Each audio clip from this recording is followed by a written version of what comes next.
कही रुपया ये लालन पानी में बहाइया हो।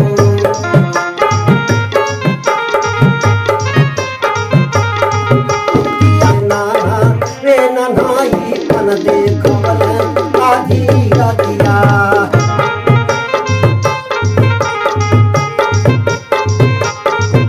एगो सेठ रहला, उनकर बहुत बड़ा धंधा रहल, बहुत बड़ा कारोबार रहल, लेकिन उनके एगो बेटा रहल, बेटा बहुत मूर्ख रहल।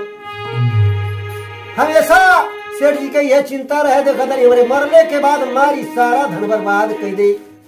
धीरे धीरे समय बीतल, लड़का सियान हो गई, बियाहे लायक भइल। सेठाइन करिए रउर लड़कवा का बियाह कर देती। सेठ कहना धनी बारू, इतना मूर्ख लड़का बा, केहू के बिटिया का जिंदगी काहे बर्बाद करबू, करे संगरी बियाह करके। आ जौने लड़का के कर संगरी बियाह हो जाई, ओहू का जिंदगी डूब जाई। लेकिन सेठानी कहली का महाराज, अरे चतुर जो भेटाई, अरे चतुर जो भेटाई, चतुर जो भेटाई, सुधरी ललनवा दुल्ही चतुर जो भेटाई।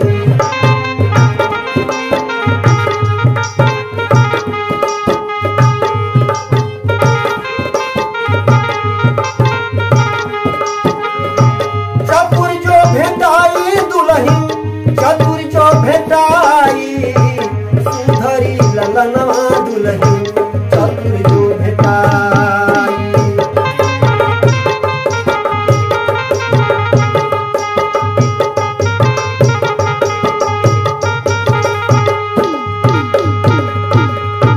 सेठ कहले ऐसे हम नहीं माना, अब पहले हमें कर परीक्षा ले, अगर तनिको वह परीक्षा में पास भइल एकर बियाह जरूर कर दे। पहले ये कर ले वो परीक्षा, वो हमें सफल हो जाई, वो हमें सफल हो जाई।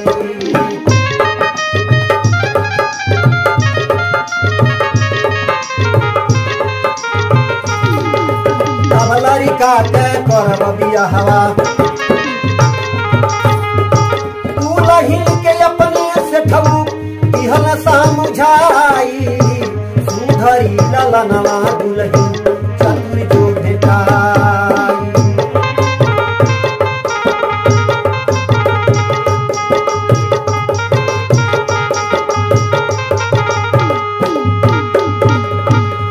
सेठ कहा था दुल्हनिया से, पहले कर हम परीक्षा ले ले, अगर वो हमें सफल हो जाई तब मैं ये कर बियाह करब। लेकिन सेठ जी वो है अपने लड़का का परीक्षा कैसे लेता ना महाराज।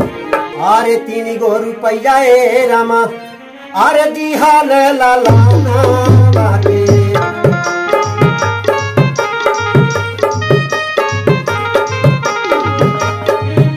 दिया हो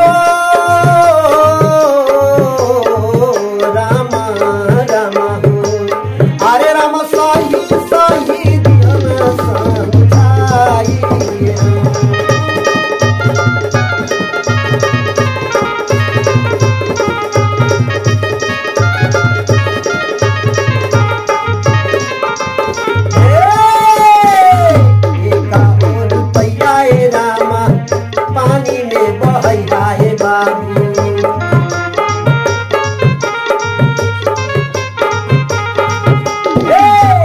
कही रुपया ये लालन पानी में बहाइया हो।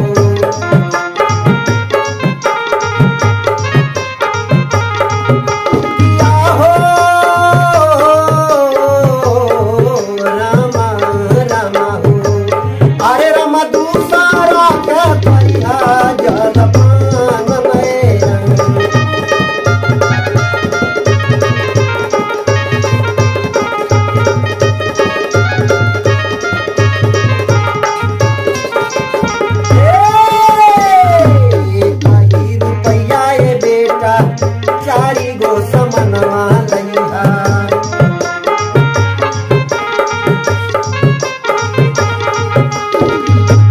कही रुपया का बेटा 4 गो समनवा लइहा।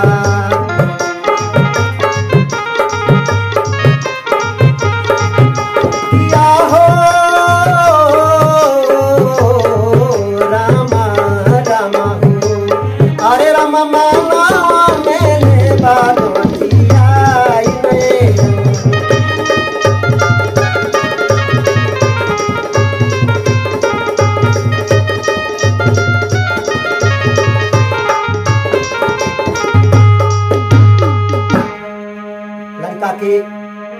समझा देले बाने ये बाबू 3 रुपया ले ले, आ 1 रुपया ले जाके कहीं पानी में बहा दिया, आ 1 रुपया के जलपान कर लिहा, आ 1 रुपया के 4 सामान ले लिहा। उस सामान कैसन चाहिए? एक सामान खाए लायक रहे, एक सामान पिए लायक रहे, और कुछ जवन बा बोवे लायक रहे, और कुछ गैया के खियावे लायक रहे।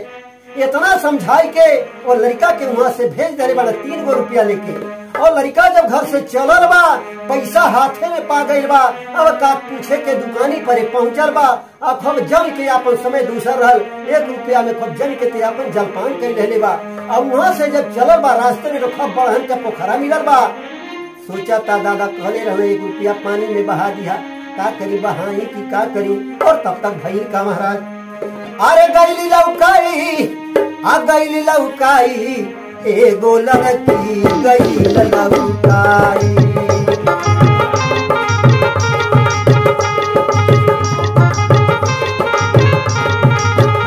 लड़किया कहती है का हो, काहे खबा लवंडा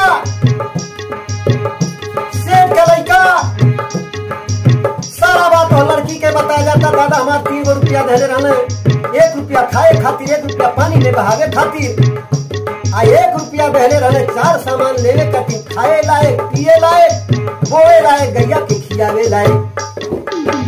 सोचा करी का करी, रुपया पनिया में बहा दे की का करी।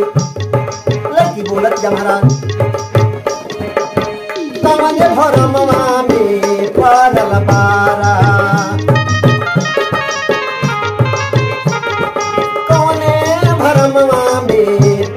बाड़ा।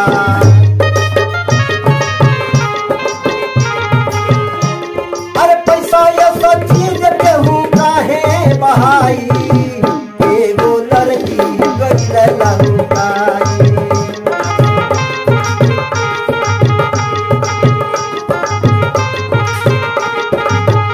लड़कियां बात कहे अपने दादा के, अरे पैसा कहीं बहावे वाला चीज है, एक जतन करके थैली में धरे वाला चीज है, एक जतन करके थैली में धरे।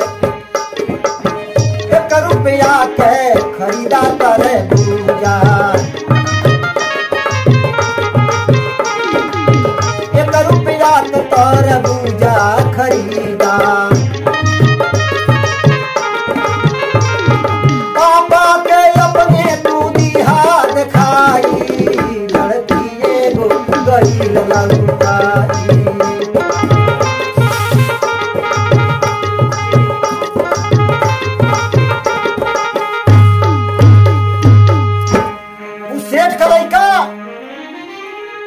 वो लड़की के बतौले के हिसाब से 1 पैसा तो खैलस, 1 पैसा थैली में धैलस, और 1 पैसा के जाके तरबूज खरीद ले बा, और ले जाए के अपने दादा के लगे धोई दहले बा। दादा हो देखा ये खरीद के लाई बारी।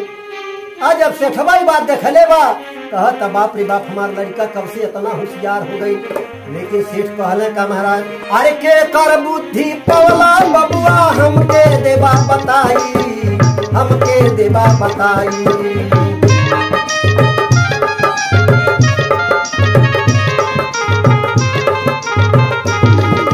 कहे ललनवा सुना पिताजी,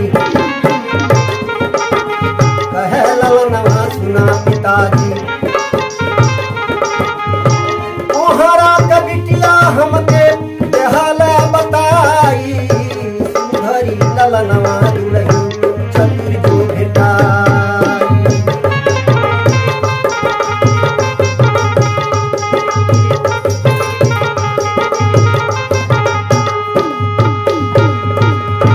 सेठ जी पिछले बाबू सही सही बताइया, तू अपने मर्जी से खरीदला है सामान, आके तोहे केहू राय देहले रहल।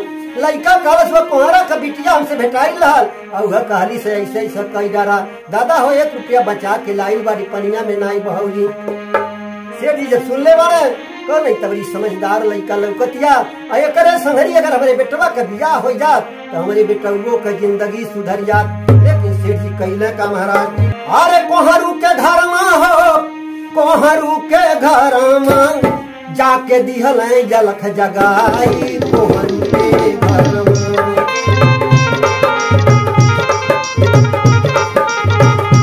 जाके दिहल जलख जगाई, कोहरू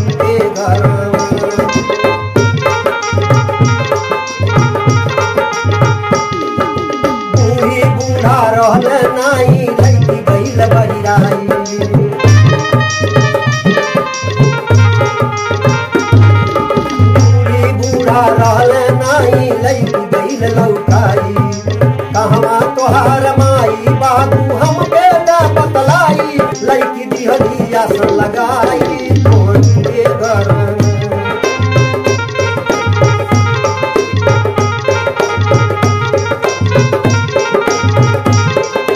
लईकी अपने द्वारे पर आसन लगा देने बा और बैठल जा आ देख रहे इस बड़मनई होके धनी होके सेठ होके हमारे दुआरी पर आ गए बाड़े एक लोटा पानी ले आके दे दिया और क्या बना के दे दिया कहना ये बेटी अरे तुम्हार माई दादा कहाँ बने लेकिन लड़किया बतावत का महाराज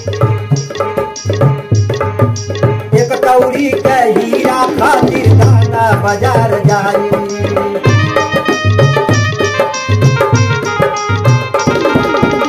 कौड़ी के हीरा खातिर पापा बाजार जाई भात बेचने माई हमार केहू के घर में जाई बतिया देहली कब बुझाई तोर के घर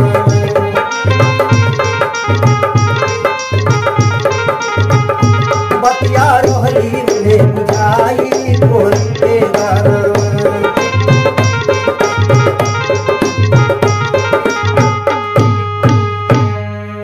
बतावतिया हमार दादा गई बाटे एक कौड़ी के हीरा खरीदे बाजारे में आ माई हमार गई केहू की यहाँ बात ही बेचे सेठ जी बतिया समझ नहीं पौने अपने हिसाब से खूब दिमाग लगावत हुए लेकिन कितनो दिमाग लगाना लेकिन वो बाती के तरबूज समझ नहीं पौने लगने पूछे हे बेटी ये बतावा हम समझ नहीं पावतनी कि तू जो कहली है एक कौड़ी का हीरा खरीदे गई बाड़े माई तोहार बात बेचे गई बारी ये बतिया हम समझ नहीं पौली कर मतलब का है लेकिन कोहरा का बिटिवा बतावतिया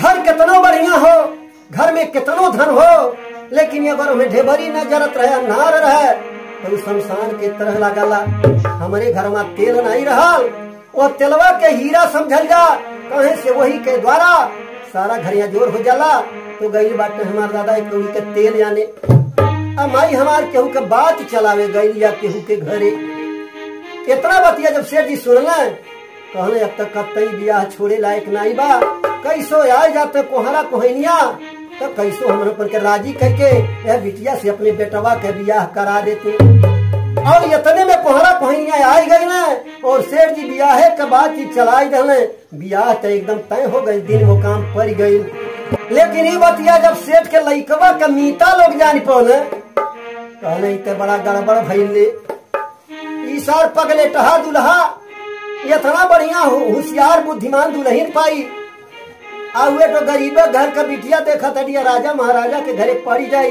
ये तो ठीक नहीं बा ऐसा जोगाड़ करा जो न बिया हुआ भइले के बाद इनके छुट्टी छुट्टा हो जाए लोग कहना का महाराज अरे दोनों समाधि हो मिली राचाल बियाह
के भाग जाई और सारन की छुट्टी छुट्टा हो जाई।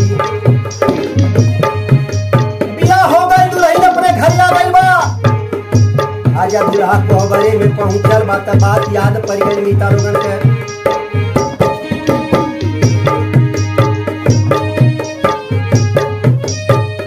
गईले कोहा बरवा दुल्हा जूतावा उठावल।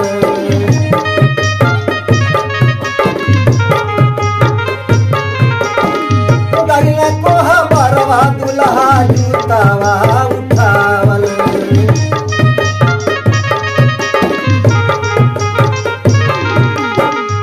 गईले कोहा बरवा हो दुल्हा जूता वा उठावल। यारे जूता वा उठावल। दुल्हनी भइली सी दुल्हा के हथवा हो आधी रतिया।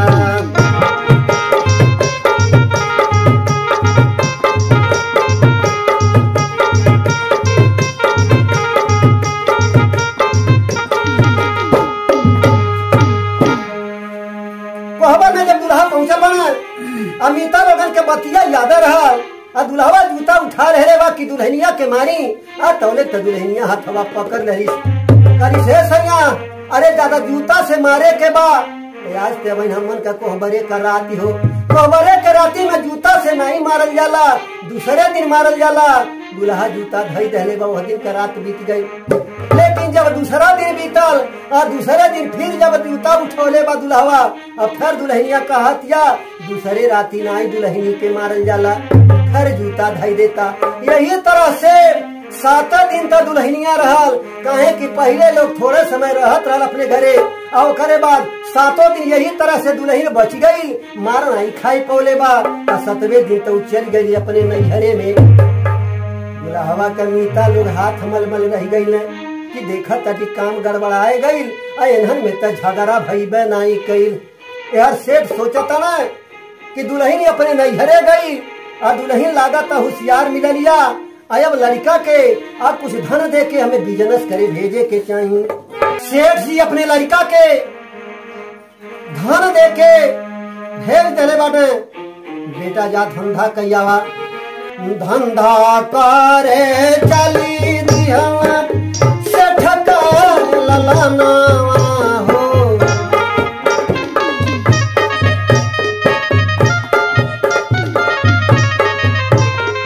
धंधा करे चली दिहवा सेठ का ललाना हो। सानावा में ले लिहल माल खजाना।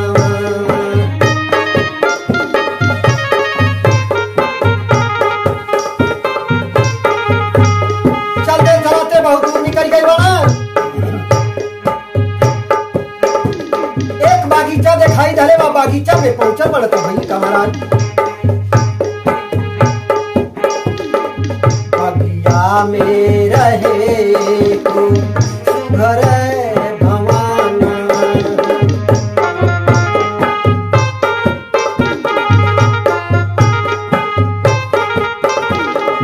बगिया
लड़का बेचारा थोड़ा गंवार रह गई। एक बगीचा में जाके पहुंचल बा। बगीचा के अंदर एगो खूब बढ़िया सुंदर महल रहल। आ वहाँ एगो दुल्हन देखाई। अब दुल्हनिया धीरे से इशारा करके सेठ जी के लड़का के अपने पास बुला ले बा। अब वहाँ कॉलेज जुआ खेले के वहाँ भिड़ गई ना जुआ खेले। होशियार रहता आदमी तो कहत हमें कौन जरूरी है यहाँ जुआ खेलने का। भिड़ गई ना जुआ खेले और धीरे धीरे जितना धन रहल उनकर सब हड़प ले बा। यहाँ तक कि अपने आप के भी हार गई। इन्हें जेल में बंद कर दहले बा और सारा धन ले बा। धीरे धीरे समय बीते लगल। जेल में सेठ का लड़का लगल वहीं दुबराए, लगल चिंता करे कि देखो तड़ी अब हम घरे नहीं जाए पाई।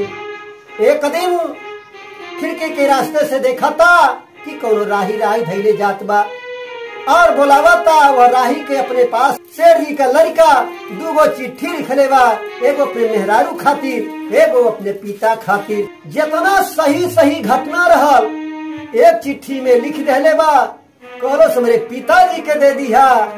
आज दुल्हनिया के देवे के चिट्ठिया लिखले रहल ओमे लिखलस कि हम खूब बढ़िया धनवान हो गई बाटी, खूब धन कमा रहे बाटी व्यापार करके। आई अब की जब आई घरे ते अब की तो के खूब जूतन से मारब।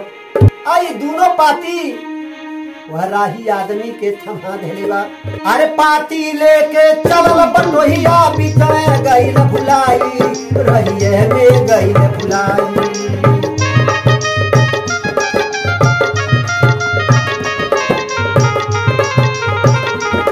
अरे नकली पाती सेठ जी पवन,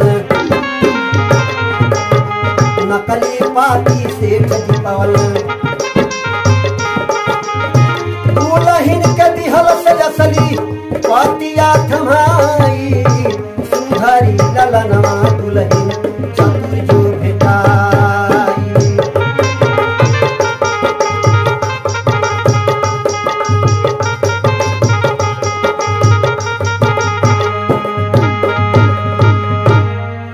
ओ बटोही जब चलल बा बेचारा पढ़ल लिखल रहल नहीं, गंवार मूर्ति रहल।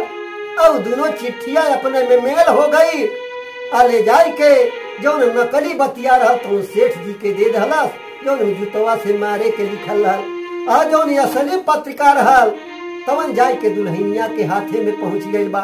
और दुल्हनिया जब पढ़ले बा तो जान गई कि हमार दुल्हा बड़े मुसीबत में बाना।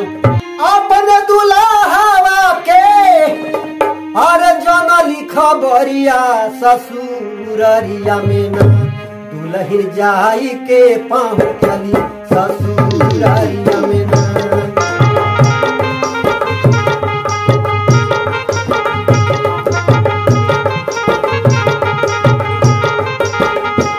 ससुररिया में ना हो ससुररिया में ना, दुल्हन जाई के पाँव चली ससुररिया में ना।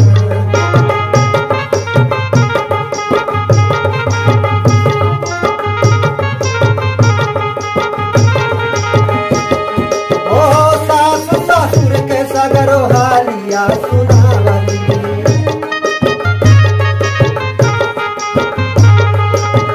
सासु ससुर के सगरो हालिया सुनावली।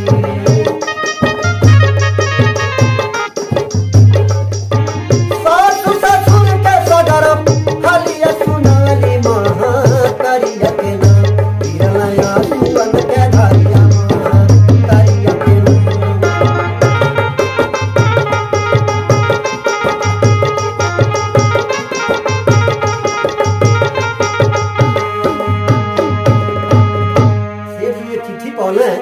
कि हम खूब बढ़िया धनवान हो गए बानी, खूब धन कमा ले बानी। अब की आई तो के जूतवन से मारब। सेठ जी कहले बाप रे बाप, इतना पगलेट लवंडा बा सारी इतना धन दे के भेजली। अब मान ले जो धनी हो गई कमा ले बा तो हमने अब जूता से मारे के कहता। लेकिन दुल्हनिया जब जान पड़ी इसकी हमार दूल्हा जेल में बंद बाटे तो पहुंचल जाए अपने ससुरारी में और अपने सासू ससुर से सब बात बतौले बा कि हमार दूल्हा जाए के वहाँ जेल में बंद हो गई बाना। महतारी लगल रोवे, आँखी से आंसू गिरे लागल। लेकिन दुल्हनिया कहले बा, हे बाबूजी हमहू के वही तरह से धन दे, हमहू व्यापारी बन के जाब और जाय के जमन हमारे दूल्हा के ठगले बा और के हमहू ठगा। आरे चल दुलहिनिया संगवा ले के खजाना हो रूप सवदागर के बनाई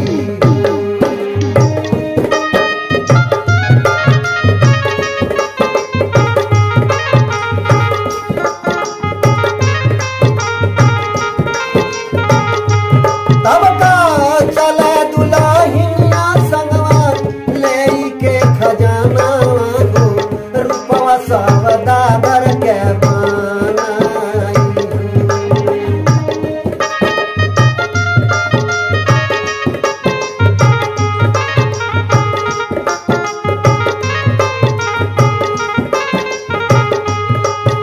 आरे जाई के पहुंची गईली वो गिरे बगियवा में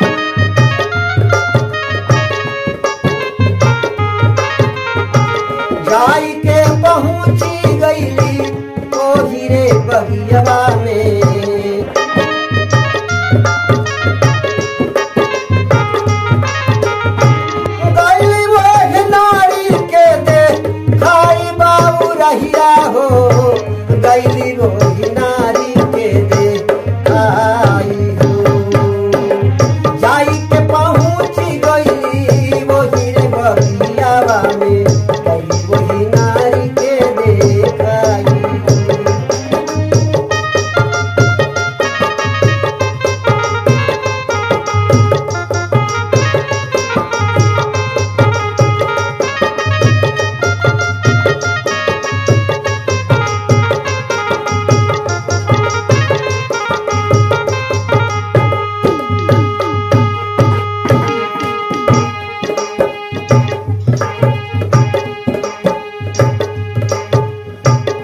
सेठ के पतोहिया सौदागर के भेष बना रहले बा और पूरा धन लेके चलल बा बगीचा में जब पहुंचलिया आऊ दुल्हन जन जुआरी दुल्हन रहल आऊ जब देखले बा हम बढ़िया सौदागर आवता इशारा कई के बुला रहले बा अपने पास में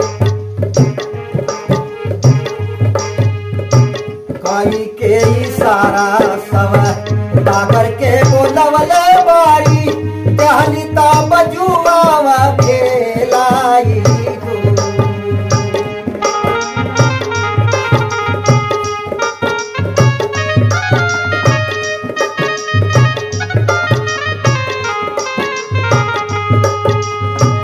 बुद्धिमान पवले रहल सेठ जी पतोहिया रामा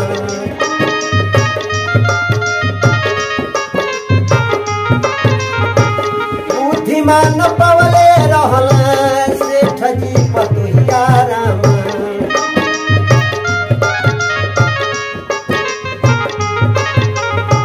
देहली उनके जुआ में हाराई बाबू रहिया हो दिहली उनके जुआ में हाराई हो बुद्धिमान पवले रहल सेठ जी पतोहिया रामा देली उनके जुआ में हाराई हो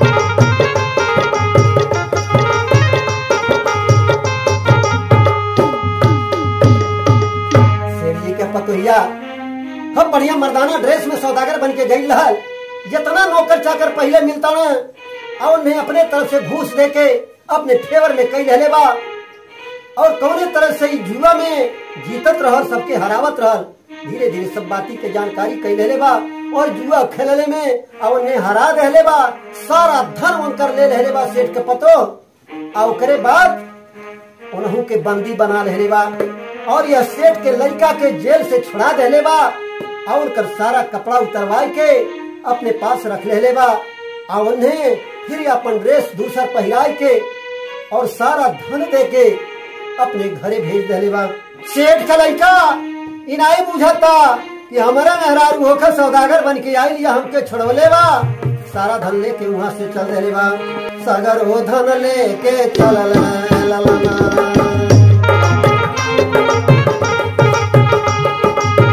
सागर हो धन ले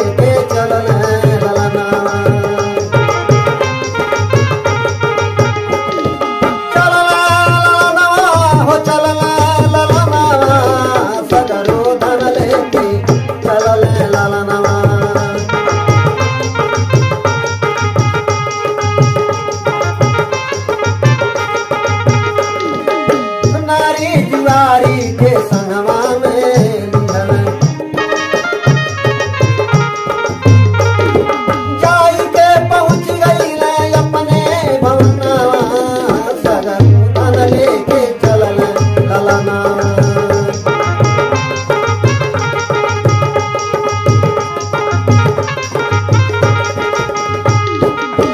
दुल्हनी अपने जब घरवा पहुंचली दुल्हनिया अपने अब दुल्हन के भेष में जाके ससुरारी में पहुंचलिया लेकिन जब उनका जेल वाला कपड़ा रहल सारा ड्रेस एक बक्सा में बंद करके संगरी लेके गई रहल दुल्हन अपने ससुरैया पहुंचली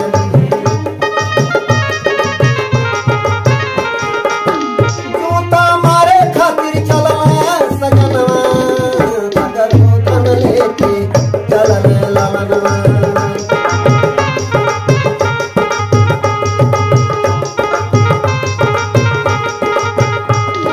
तब दुल्हन जेलिया के भेसवा देखवाली जब जूता उठौना दुल्हन के मारे खातिर दुल्हनिया कहतिया ये सैया ई बतावा जाई के वहां बन्हाई लहला जेल में जाई के हम छोड़ौली अब तौने पर वही तोरे समझ में नहीं आवत हमके जूता मारा तड़ा ऐसे मेहरान के जूता से नहीं मारल जाला बक्सा में से निकाल के सारा सामान दिखा देले बा इस सौदागर के भेष में हम ही गई रही और पहुंचे जेल से छुड़ाई के लिए है जब इतना बतिया सुन ले बा ओके ज्ञान हो गई तुरंत माफी मांगे लगल कि हम अपने चुगुलहा मीता लोगन के कहले परे उनके जूता मारे जाता नहीं हमसे बड़ी भारी गलती हो गई कि माफी दे दो हर तब दुल्हन जेलिया के भेसवा देखवाली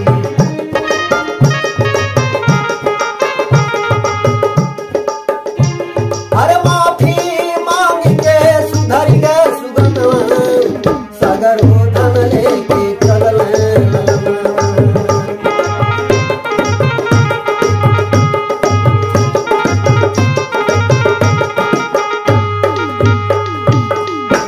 नाते कहे के परल बा अरे बुद्धिमान दुल्हन जो मिली घर के स्वर्ग बनाई घर के स्वर्ग बनाई